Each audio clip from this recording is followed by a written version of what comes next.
Hello,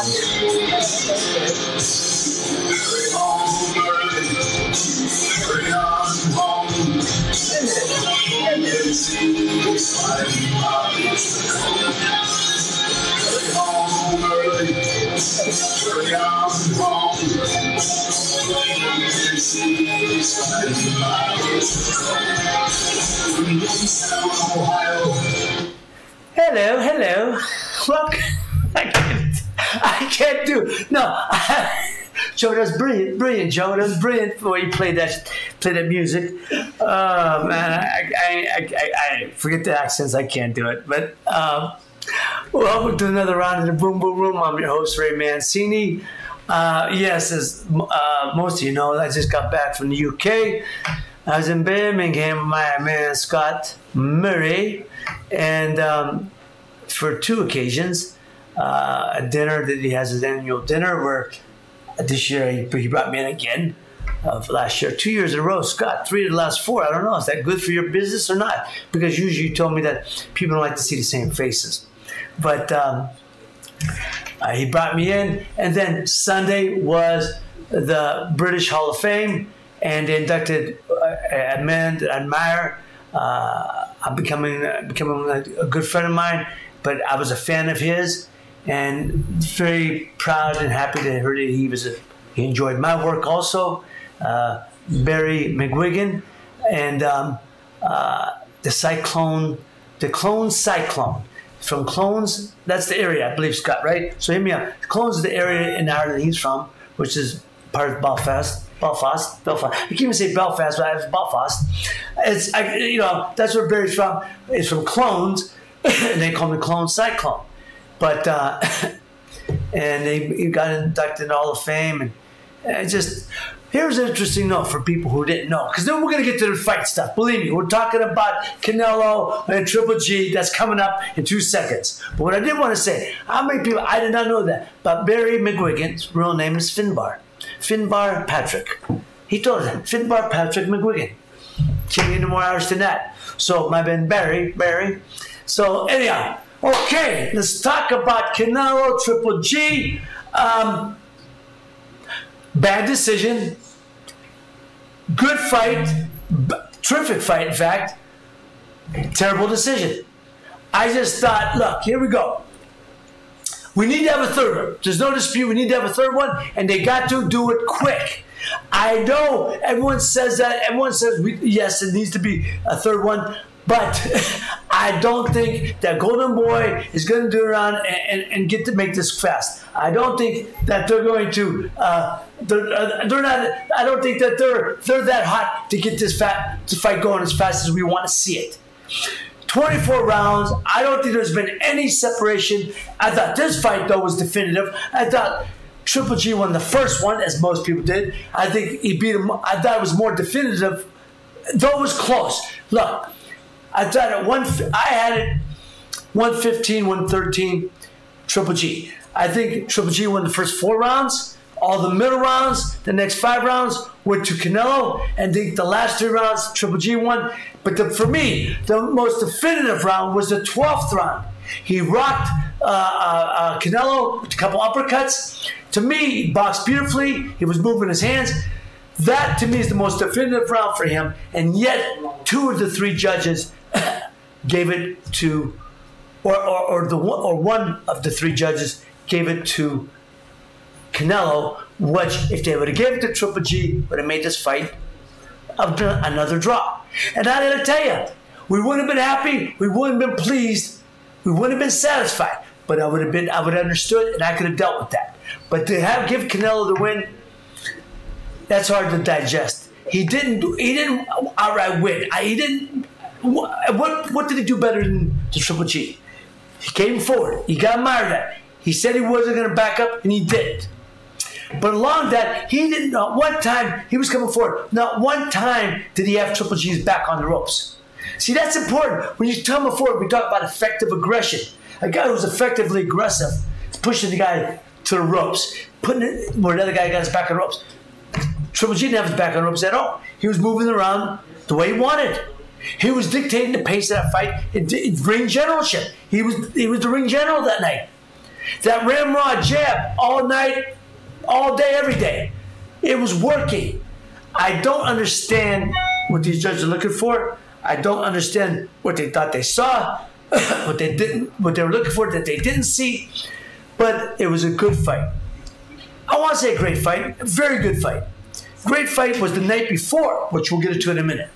But very good fight. I was up to 6 in the morning, watch it. Went on at 5 o'clock. Though they wasted a lot of time. They started the fight an hour earlier. Went on 8 o'clock East Coast time, 5 o'clock West Coast. And yet you thought, well, the fight would start at 4 o'clock. But the fights, they showed the whole first fight. The whole first fight to waste time. Because they had 4 fights on schedule. Chiquita Gonzalez, not Chiquita Gonzalez, Roman Chiquinito Gonzalez won by second round knockout, I believe. Then you had Lemieux over Spike O'Sullivan in the first round. He whacked him out.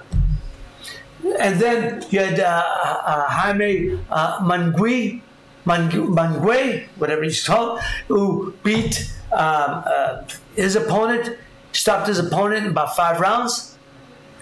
A lot of time to waste. You gotta have better matches, man. I mean, I understand theory on paper it may look like good matches, but you gotta have good matches for the fans. It can't be thrown in there the whole Triple G and Canelo first fight just to make up time. If you pay the money, you want to see good fights. Because what if the first fight, if the main event would have been done in 1 round? Then what? So you got to have a good undercard. And most promoters know that. Bob Arum, the Don Kings, they understood. Give a very good undercard. And on paper, it might look like a good one, but you got to do better than that next time. But the main event produced, very good fight. Had the fans going, especially the last round. Again, Triple G to me won that fight, and and it ain't just me. And they did a survey of the ringside reporters, and 30 of them said Triple G won, 15 said Canelo, 2 called it a draw. And I'm going to tell you, when you're at ringside seeing the fight, you see it better than anybody else. Whether you're the judge that's sitting up there or underneath, usually the judges are sitting eye level. Better than the TV audience, you're right there. So the writers are right there at writers' row, right behind rings, right behind the announcers and the judges. You see the best seat in the house. If 30 of them said Triple G, which most people thought he won the first fight, 15, only half, more than half said Triple G, and only 2 called a draw. I don't know how you can't. I don't know how you give it to. I just don't know how you give it to Canelo. I don't. I would have been okay with a draw, but I don't see Canelo coming out with the victory. And even I was listening to my friend Steve Kim and Mario Lopez show, and Mario Lopez is a very good friend, butt buddies with. Good friends. I should say, butt. That's the wrong term, and I apologize. That ain't the word I meant, but meaning very good friends. That's what I meant. Very good friends with Roscoe De La Hoya. And he even said there's no way that Canelo won the fight. He just didn't. So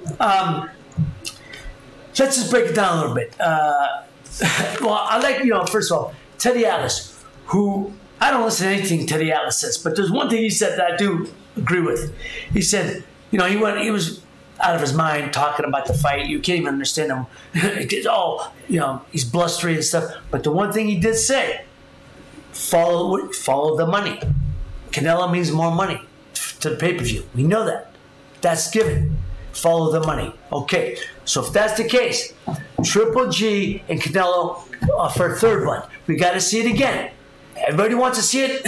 They both said they want it. Let's do it again. The only thing to hold us up, and I'm telling you right now, so when he's going up is Golden Boy. Oscar De La Hoya will hold this up. He will not let it bring in Smart, Don King, Bob Arum. They were all brought right back. Kathy Duva, they said, let's do it again in December, which is a sweeps period, or February. Let's announce it in the next couple weeks. De La Hoya wants to try to let Triple G get older. And so he won't allow it to happen. I do not say, I don't see him doing it. And he'll try to flex, saying, I got the middleweight champ now, and I'm going to call this shots. do it for the betterment of boxing. People want to see it. The fighters want it. Now's the time. And very few fights or fighters over the last couple of years that you want to see. Or two fighters fight 3 times in a row. But this is 2 of them. So let's make it happen. I just... the one judge, I know Steve Weisfeld is a friend of mine. He had a 150-113 Canelo. Okay. I mean, like I said, there's a lot of swing rounds in there. There's a lot of swing rounds. I get it. But I think the worst off could have been it was a draw. Triple G won that fight. People come out. They're both marked up. They're both banged up. Both were cut. The Triple G was by a headbutt. Not on purpose, but two heads colliding. Their heads were colliding. And the referees indicated as such. Both guys are banged up pretty good. It has to happen again. It was one of a few fights again. Lived up to the hype. Lived up to the hype. So let's just see it happen again. Okay? Talking about great fights, the great fight was the night before on ESPN for the junior welterweight title between Jose Ramirez and Antonio Orozco. That was a slam, bam, thank you, ma'am affair. Toe-to-toe. And Jose Ramirez beat him on decision. Unanimous decision, but a great fight. Fight of the year candidate. So that's what these fights are about. That's what these guys are about. 2 fighters I love to see. Orozco, I did commentary for a few of his fights early on. He's a terrific fighter. Enjoy watching him. Ramirez, solid, fundamentally sound, just a very good fighter. Made for a great fight. So that's a fight of the year candidate. The next night we had Triple G, Canelo, all the hoopla, but it lived up to being a very good fight. I'm not saying great fight. The great fight was Friday night, but a very good fight. And we got to see number 3. Let's make it happen as soon as possible. Just do not wait. Boxing's in the news again. They got a lot going on with the they got talking about Pacquiao Mayweather again. I don't know. I don't want to see it. I could care less. And Mayweather come out, and of course he does it the week of this fight, thinking he's gonna steal some thunder. It's a couple years ago or last year when he fought Conor McGregor, and that, hey, it's a money grab. I get it. And if I'm him, I get it. No way this kid was going to beat him in a boxing match. So why not? But I'm retired. I understand. Fighters say they're retired. I've done it. I came back twice. I get it. But not, years apart, which was not smart. Obviously, I've talked about that many times. A fighter of my style cannot afford to take years off before they come back. A guy like Mayweather could, a guy like Ray Leonard could, because their style is a boxer style, and they can move around a couple rounds to get acclimated again before they mix it up. So I get that. So Mayweather's talking about coming back again. He's talking about he ran into Pacquiao in Tokyo, and he just happened to run into him. And they talked about, let's do it again. And Pacquiao says, I got the title. I get the title again. I get the title now. So, but first, Floyd says he wants a tune-up in Tokyo. Why? Who's going to watch that? Who's going to care? I mean, nobody cares. If you truly want to be a great fighter, you want to compare it to Ray Leonard when he came back to fight Marvin without any tune-ups, you do it. You just come back and you fight. A real fighter, not the McGregor, or a guy who's UFC coming back. Just a box. Come back and fight a real fighter like Ray Leonard did when he came back to fight Marvin. That's a sign of greatness. No tune-up in between. I know you want to do like the Tyson, go over there and fight in Tokyo because they offer you a ton of money to come over there. I get that. But you want to prove greatness, no tune-up, go right against Pacquiao. Pacquiao got the title. Personally, I don't want to see it either way, so I could care less. But if you couldn't do it, that's the way to do it.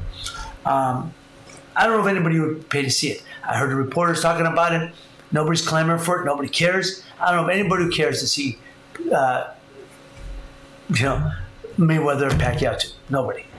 And if he does do a tuna fight in Japan, okay, again, Nobody cares. It'll do no numbers. Nobody's gonna watch. So again, the undercard. You know, it was the. I just got a text here from my cousin Vinny. Who do you think won Ray Leonard and Marvin Hagler fight? I've said it repeatedly, Vinny. Marvin won that night. Marvin won the fight. I was there at ringside. I know what happened. I saw what happened. Marvin won the fight. Ray won the crowd.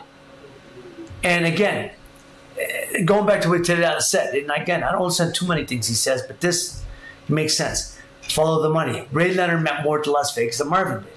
And he came back later to fight Don Lalonde and made, where it was big numbers. So, and then he came back later on, of course, for a couple of fights. But Ray Leonard meant more to Las Vegas. Canelo means more in Las Vegas. He's bigger for pay-per-view. We know that he's a bigger pay-per-view star than Triple G is at this point.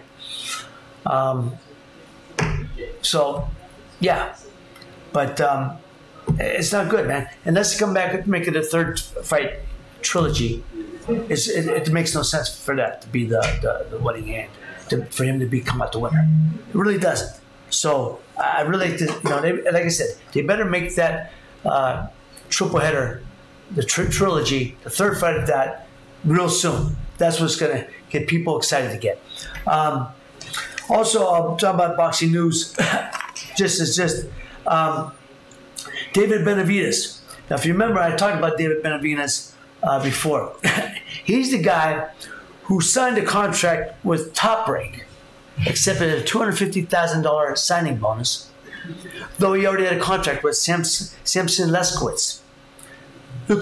Samson Lukowicz. And then Lukowicz threatened to sue Bob Arum, threatened to sue the kid and his father, and then the kid went back to Samson and said, I made a mistake. The father, I accepted the money from Lukowicz, and then he sent the Bob Arum's money, and he said he made a mistake. I don't know. It's just greed. It's called greed, my friend. He took a shot, got caught, but to his credit, he gave the money back to Arum. Paid the $250,000 back. Avoided a lawsuit, so obviously a smart move, but he did do it. So that was the first blunder over this past year. Now he's in for another one. He tested positive for a banned stimulant that is found in cocaine.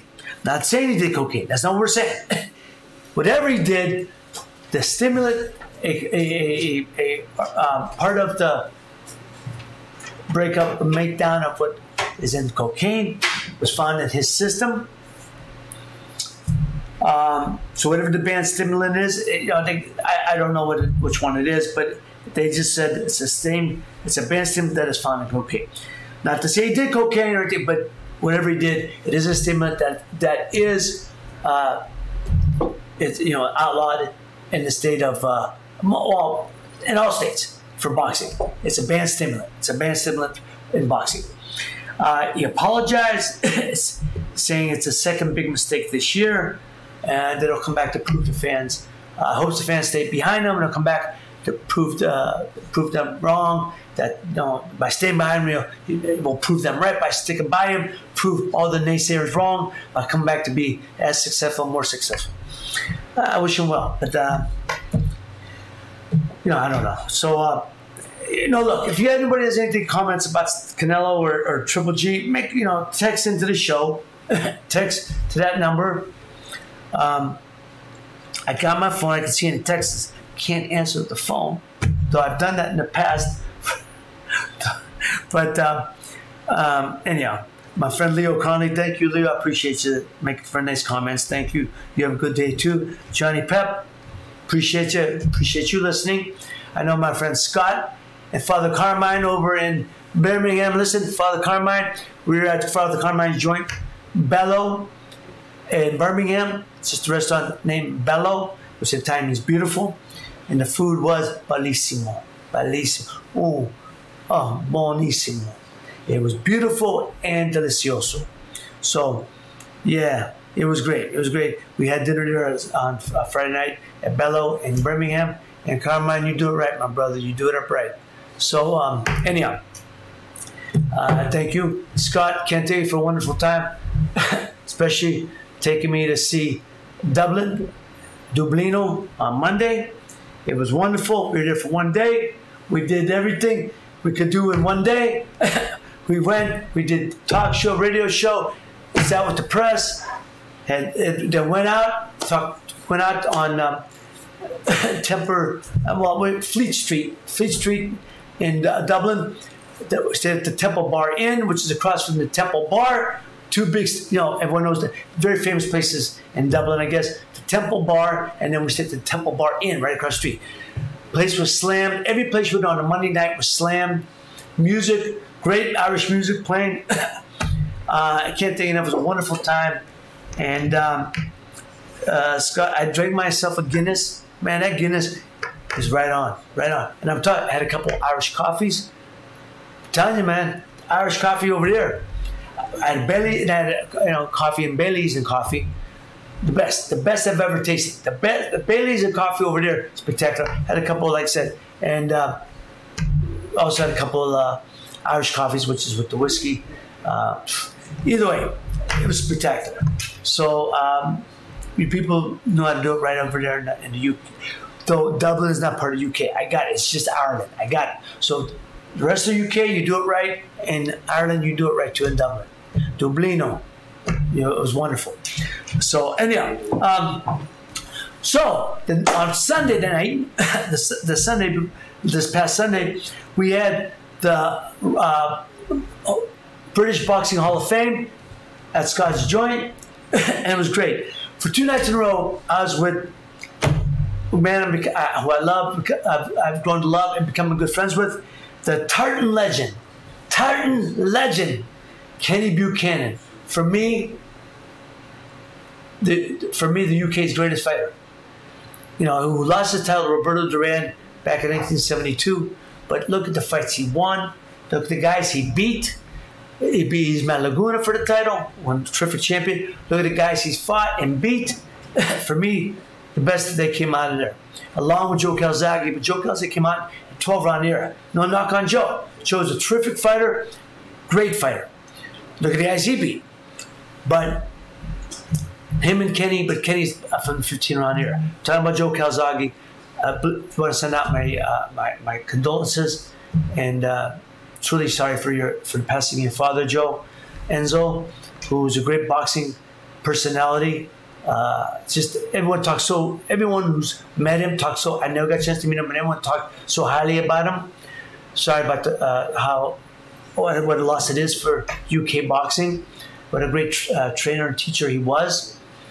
And he had unusual methods, but they worked for you and for others. So just want to say I'm truly sorry for the passing of your father. But anyhow, it was a great time. Kenny Buchanan, the Tartan legend. Also, John Conti. Now, John Conti was light heavyweight champ, I believe, in 1974. He beat Jorge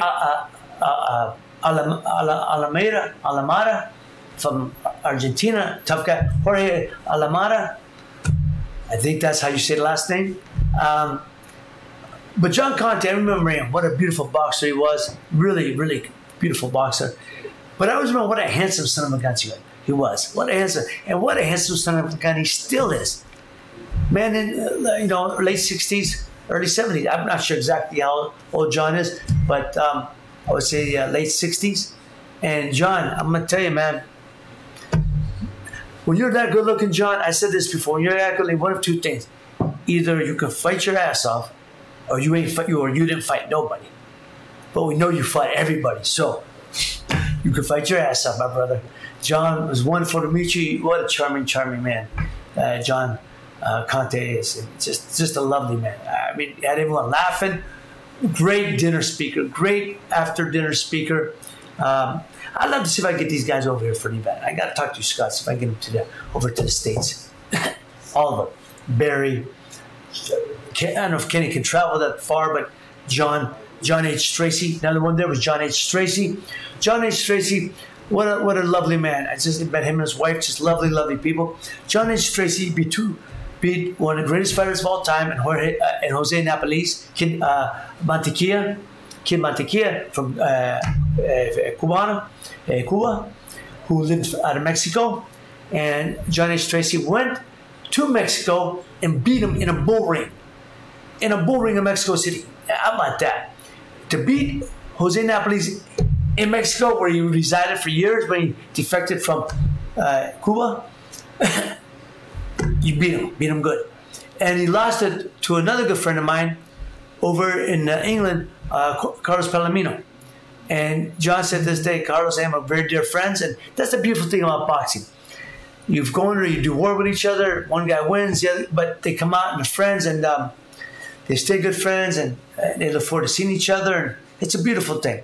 So there were Kenny Buchanan, John Conti, John Stracy, my friend Barry McGuigan, Finbar. Finbar, I love that. Finbar Patrick McGuigan. I love that. Barry, my friend Barry. I'm not going to do the accents. I keep saying it, but I can't help myself. When I say Finbar, I keep thinking about my Finbar, Barry.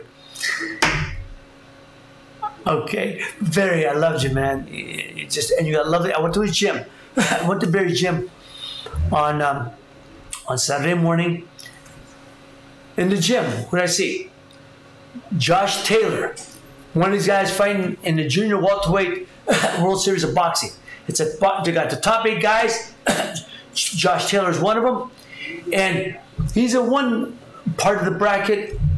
He's going to fight Ryan Martin. His first fight is against Ryan Martin, good U.S. Olympian who was signed by Ryan Martin. I believe is signed by Triple G's promotions, K2 Promotions, and that's the first fight, Sean Taylor and Ryan Martin. So that should be a good fight.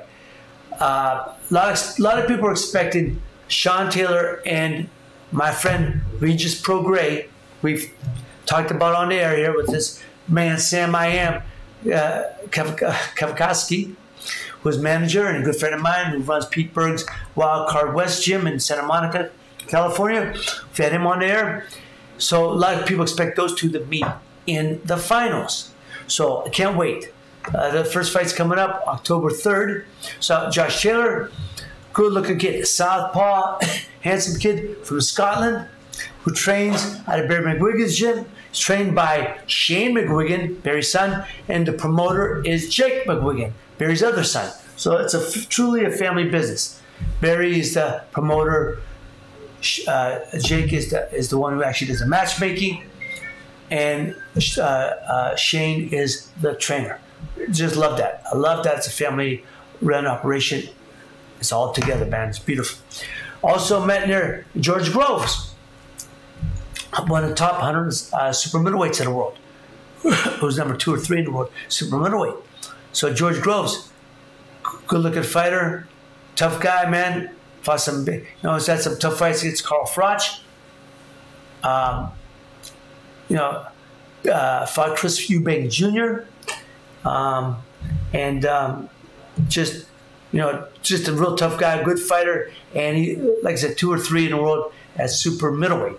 He was in the gym, and just kid came in at the end. Luke Campbell. Luke Campbell is a lightweight who fought on the Olympic team in 2012. He was on the Olympic team along with Anthony Joshua, who's the heavyweight. Luke Campbell was the lightweight. So they represented London in the London Olympics 2012. And good-looking fighter, another good-looking fighter who's getting ready to, he has a big fight on the horizon and ready to break into he's in the world rank, he's in the top 10, but make his name and head out for soon to fight for a world title. So that was wonderful meeting all these fighters, and it's just really good, man. It was great. It was great to be in the McGuigan's gym, and they do it right, man. They set up as nice. They do it right. So also met a kid who was sparring there, and I got to help with the name right now, I think, and was another McGregor, but it was not Conor McGregor. It was another McGregor who was sparring. He was actually sparring that, and I'll think of his name. Joe McGregor. Joe McGregor. Help me, Scott. Help me with the name.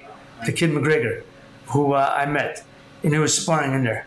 But anyhow, he's I think he's a bantamweight or 122 pounder. But good looking fighter too. Anyhow, it was wonderful, man, to see the English boxers all in one gym, all working their butts off. It's great to see fighters working hard. So it was great to spend time there at Barry McGuigan's gym and see his fighters and get to know these guys.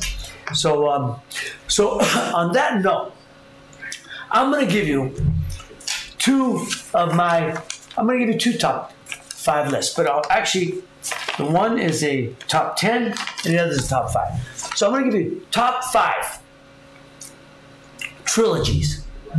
My top 5 trilogies of all time. Okay? And we got more. I must have just British Boxing Hall of Fame. Okay, I got to turn it off. And it was great. I got to turn this off. I turned myself on. My top 5 trilogy. Okay. Lee McGregor. Thank you, Scott. Thank you. Lee McGregor. Yes. I know a good fighter. Nice. Watched him spar. And a tough guy. Everybody expects good things out of him. Lee McGregor. So, anyhow, talking about trilogies, which I said we need to have a third Canelo Triple G, no matter what. There's no definitive winner so far. Even though Canelo got the decision, he's not the definitive winner.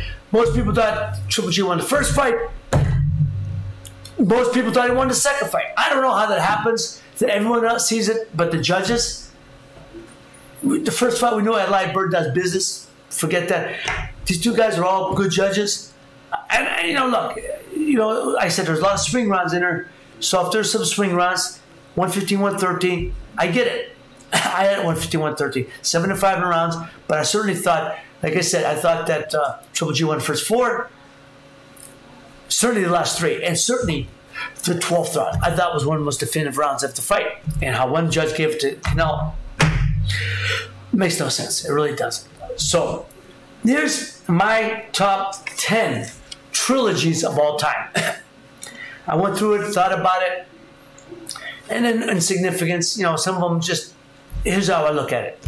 But we need to see this fight. We need to see this trilogy. But top 10 trilogies of all time. Number 10, Bobby Chacon and Ruben Olivares. Now, Bobby Chacon was on a way up. He was undefeated, and he fought Ruben Olivares and got knocked out in the 7th round of the first fight. That was 1973. They fought twice more. I think Bobby lost the decision in the second fight, and got stopped again the second fight, and then beat Ruben the third fight on a decision. But 3 wars, 3 great fights. So from 1973 to 1977, Bobby Chacon, Ruben Olivares, number 10. Number 9, Roberto Duran and Esteban de Jesus. Roberto Duran was undefeated. First time when he first fought de Jesus in 1972 was a non-title fight. He got dropped early in the fight, come back, and lost it. It was a 10-round non-title fight and lost a 10-round decision.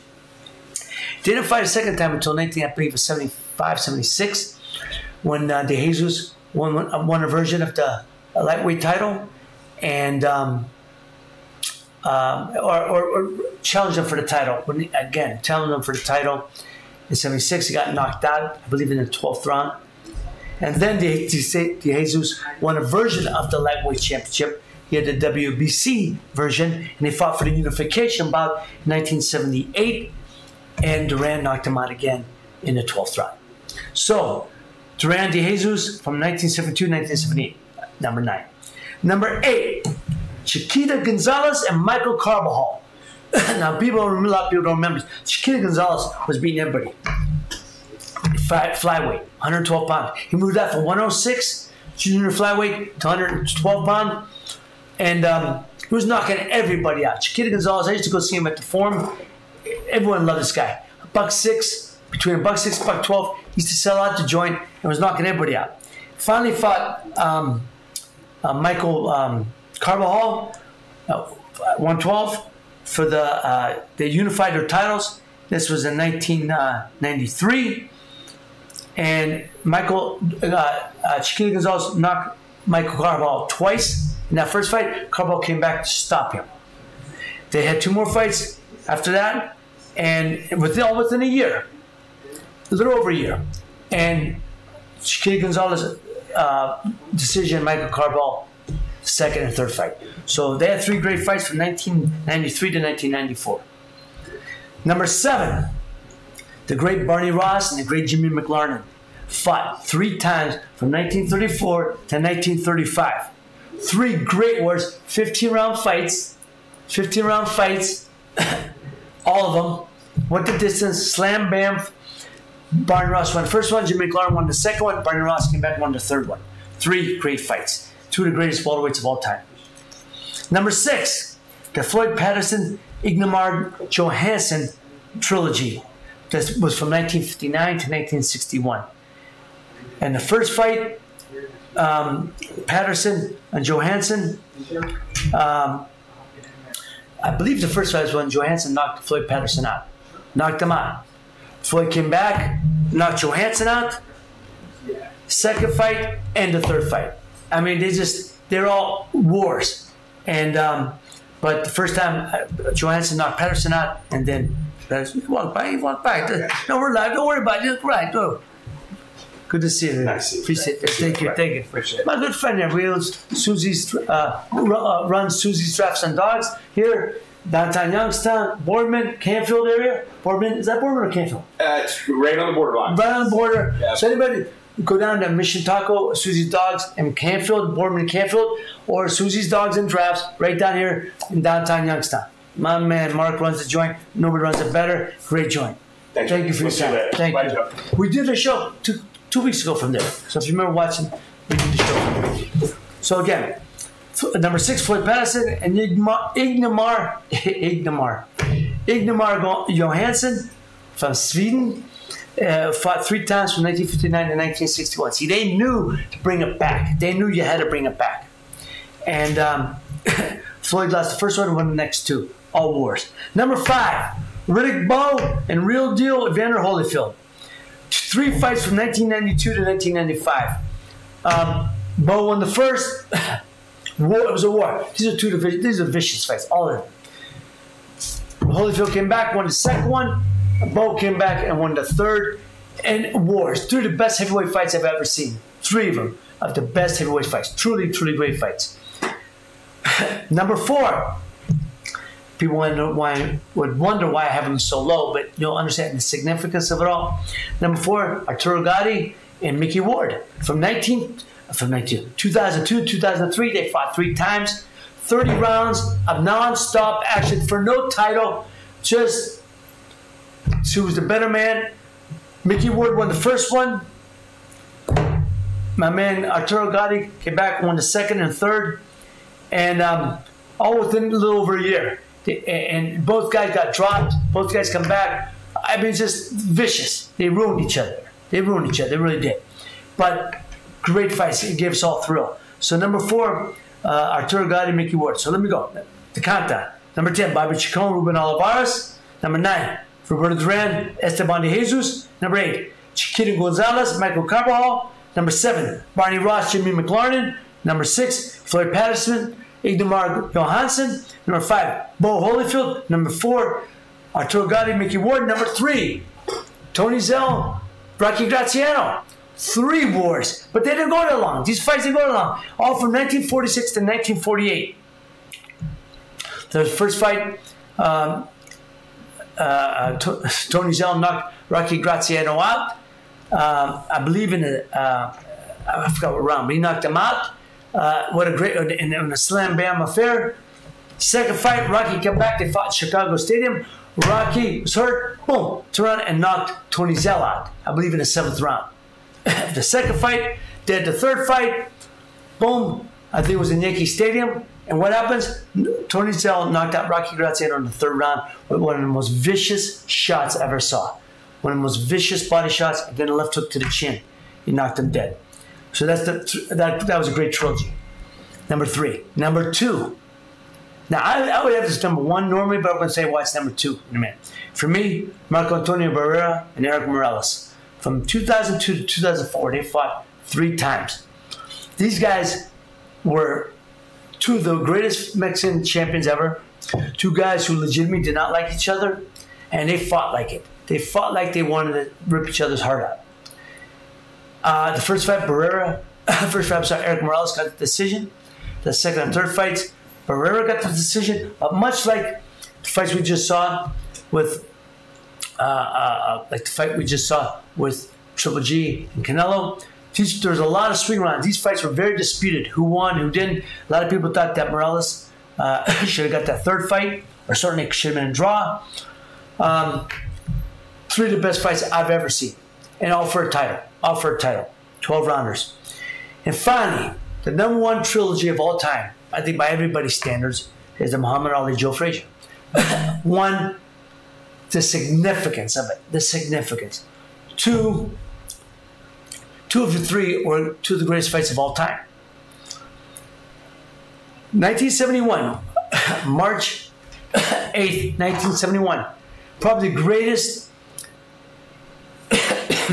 not just the greatest sporting event, because it certainly is, greatest sporting event of all time, but cultural events of all time. It might be number 1 cultural event. Right up there with Woodstock. Right there with Woodstock and the Monterey Music Festival. 1971 at Madison Square Garden, everybody sold out. Ali come back from being put in jail. He had a couple tune-up fights. Joe Frazier won the interim world heavyweight champion by knocking out Jimmy Ellis. And in the meantime, Ali got out of jail. Joe called him out. They finally did it.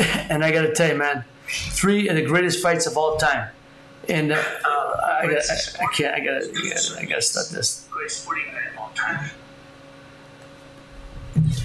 I keep hitting the wrong button. Playing myself. I don't want to hear myself.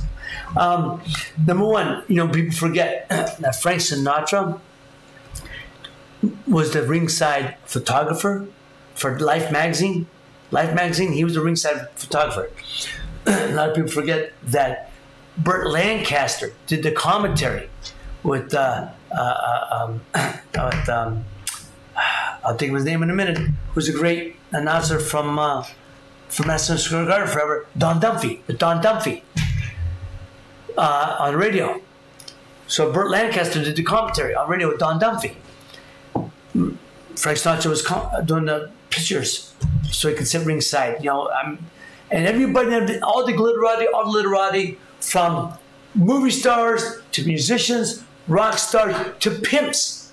Nicky Barnes, the biggest drug dealer of all time, which is how he got jammed up by took a picture of him with the fur coat and everything, with the fur hat, the long mink coat, sitting at ringside.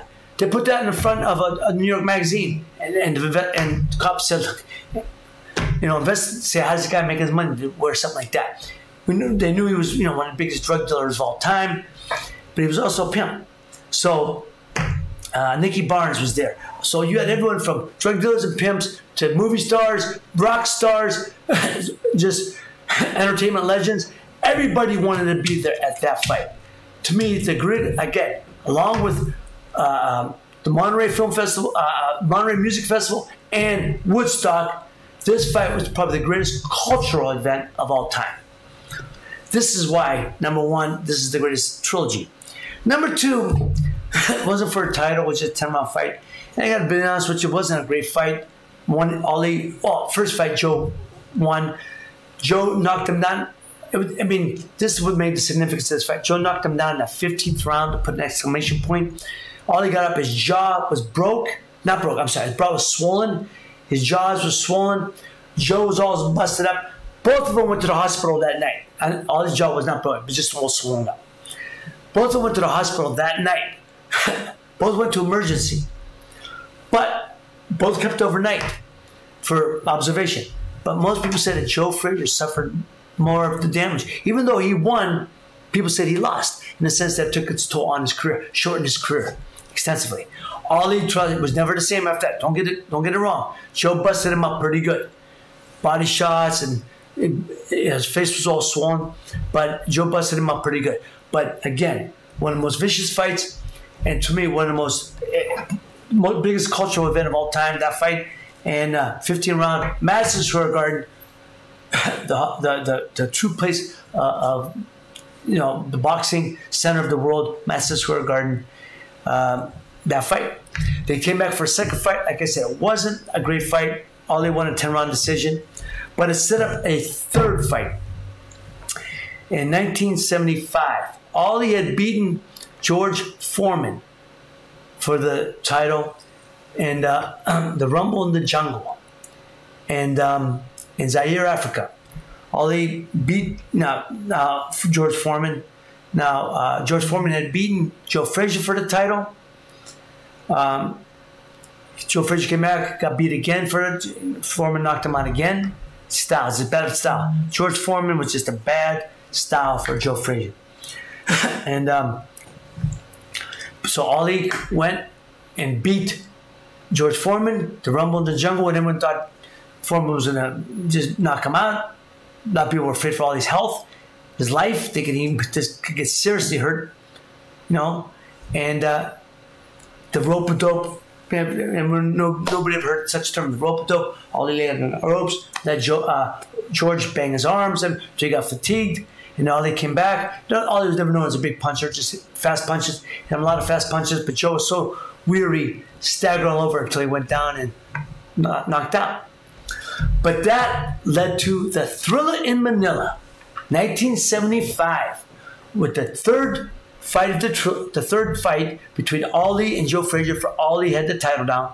The Thrilla in Manila, probably one of the most brutal fights I've ever seen. Now, obviously, I watched it on film. I've seen it on tape. It's been shown many times. But the damage these two did to each other, again, the damage they did to each other. And this was, again, the fight where Ali won a decision. Not a decision. Ali won. Joe Frazier didn't come out of the corner for the 15th round. After 14 rounds, he went back to the corner, and Eddie Futch stopped it. Now, the rub on that is Ali and both Angelo Dundee said he was ready to stop the fight. He was going to go tell the referee, that's it, Ali was over. Until somebody said, look, they're stopping it. Eddie Futch just called it a little sooner, called it a few seconds sooner.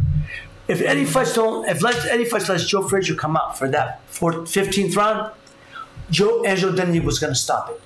And Joe Frazier would have won that world title back and won the third fight. But both guys were damaged so bad. And it ruined, the first fight ruined them. They ruined each other. They just, styles make fights, they ruined each other. Joe had a lot of animosity towards Ali for years. And I'm friends with Joe, and I've told before, I've been with Joe, and he made comments, and even in joking manner. But Joe was serious. But at the end, before Joe passed, and Ali, is long gone now. They both passed. Before Joe passed, they made amends. Supposedly they made amends, and I'm glad to hear that. Joe was a great guy. I love Joe. I love Muhammad. Got to be friends with both of these guys. And Ali's the one I've said this before. Ali's the only one bigger than the sport. Ali's bigger than the sport. He was the Babe Ruth of boxing. When Babe Ruth was bigger than baseball, Muhammad Ali was the Babe Ruth of boxing. There's no doubt. And so Ali Frazier trilogy, #1 of all time, because of the significance, I said, of the first one, and the viciousness of that third fight. And Joe Frazier couldn't come out for the 15th round, and Ali won by TKO the 14th. But both guys went to the hospital again. Ali said it was the closest thing to death for him in the ring, was that that third fight with Joe Frazier. Both guys ruined each other. So trilogies are big in boxing. They're great for boxing. We need to see Canelo Triple G 3 to get a definitive fight. There's even a few fights that have gone on and did 4 fights. And certainly, my bride's coming in. How about that? She surprised me today. 4 fights, which is Barrera and Manny Pacquiao. I love him. My bride's coming. Look at you. Hi. Are you? Oh, they match your outfit. We're live. Wave. Wave. Continue. There you go, my bride. Look at that rice. Look, I got flowers. Yeah. I got flowers. Now, you tell me anybody else whose bride brings them flowers. Scott, how about that? How about them apples there? Father Carmine, how about that? My bride brings me flowers. I must have done something right to get flowers. Or she was a bad girl. No, this show ain't taking it. We're not taking a right turn, Joe. All right, let's take it to boxing. So that's what I'm saying. For me, was the top trilogy of all time. We need to see again Ollie Frazier. We need to see Triple G and Canelo a third time sooner than later. Do not let it go on. Golden Boy, Oscar De La Hoya, I hope that you guys come right back to the table with Tom Loeffler and K2 Promotions. Both guys said they want it. Let's bring it back. Of course, give them a little time to rest. Here we are. This is, here we are in September. Most guys say, let's see it November or December. I say, oh, even February. We can wait. Those are the sweeps period. We know September, sweeps time. November's the next sweeps period. Even February is the next one. So let's make it in the sweeps period. I see it, and we need to make it happen. Okay, so that's my take on it. Okay, so now I gave you the top 10 trilogy of all time. So now, for my friend Scott Murray, Scott suggested this the other day, and I thought it was a great idea. He says next time I do a top 5 list. Since I was in Dublin, I was in Dublino. See, that's the times where I say Dublino. That's what we call it, Dublino. I love that, Dublino. Since we were at Dublino on Monday, Scott suggested, why don't you, and I've talked about the music, top 5 Irish musicians or bands for me, okay? So top 5 musicians, though we actually have 6. So 5A, 5B. Okay, here we go. Let's say top 6. Sorry, top 6. Number 6, the Boomtown Rats. Boomtown, you remember that? You know, Bob Geldof. Remember Bob Geldof did that, put together, Do They Know It's Christmas After All? The song that all the musicians from the UK sang on. All the great musicians from there. It was a big Christmas song for World Hunger, 1985. And because of that, when we did We Are the World. That's why the American musicians did We Are the World. But it's because the UK did Do They Know It's Christmas? So Bob Geldof put that together. Bob Geldof and the Boomtown Rats. Number 5, Scott loves this band. I actually, I've heard a few songs from this band, and I remember this band. They actually played in Youngstown. If you can get that, they actually played in Youngstown, Scott. Thin Lizzy. Thin Lizzy. I didn't know they were from Ireland, though. I didn't know that, but they played in Youngstown. Years ago, I remember that. They played downtown. So they were number 5. Number 4, the Pogues. The Pogues. I actually liked some of their songs. I people know the Pogues, Irish band. I like them. Number 3, nice pop group, the Cranberries. I like the Cranberries too. Number 2, Van Morrison. How can you get more than Van Morrison and Brown Eyed Girl? My Brown Eyed Girl. Brown Eyed Girl, right? Van Morrison, man. He's a bad man. He could sing. So here we go. Number 6, Boomtown Rats with Bob Geldof. Number 5, Thin Lizzy. Number 4, the Pogues. Number 3, the Cranberries. Number 2, Van Morrison. And number 1, who's number 1? Oh, of course, Joe, you're a rocker from way back. Come on now. Maybe the greatest rock and roll band, well, it was for a period of time. Still might be. U2, Bono, and Drew. Larry McMullen's the drummer, I believe. Who's the guitarist? They get the nickname. Bono. Come on now. Give me the nickname of the guitarist. I can Google The Edge. No, The Edge. No, Edge. Yeah, check it out, please. Is The Edge? Come on now. Who is that? Scott, help me out there. And so, yeah, U2. Greatest, for me, the greatest Irish band there is, of course. But Van Morrison right underneath them. So, That's it. I'm exhausted. I mean, I'm great. Hey, I'm glad to be back. I don't have a rant for you today. I'm too exhausted to even think of one. So I give you 2 top 5, top 10 lists. And You're the Edge. The Edge. Okay, that's all right. The Edge. The guitars. So Bono, The Edge, and U2, #1 Irish band. Van Morrison, Cranberries, The Pogues, Thin Lizzy, and the Boomtown Rats. That's a heck of a lineup. Have a lineup. Well, ladies and gentlemen, I'm gonna let you go, man. I'm so good to be back. I hope we give a little insight to the fight that you saw. A lot of people saw on Saturday, and those who didn't, watch the replays this Saturday night. This Saturday the replay on HBO. I don't know how they saw it, the judges. A lot of swing rounds. Look, you can see it either way. I get it, but I thought it was pretty distinct that he won. That Triple G won again. I really do. I think most people at ringside, writers, 30 of them thought Triple G, 15 Canelo, 2 called a draw. So I think most people who were at ringside had the best view. But judges look at for different things. I get it.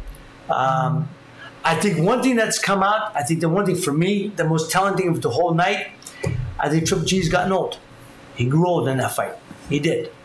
Don't get me wrong, not on his own attrition. A lot of it was because of Canelo. And Canelo, man, but a hell of a fight.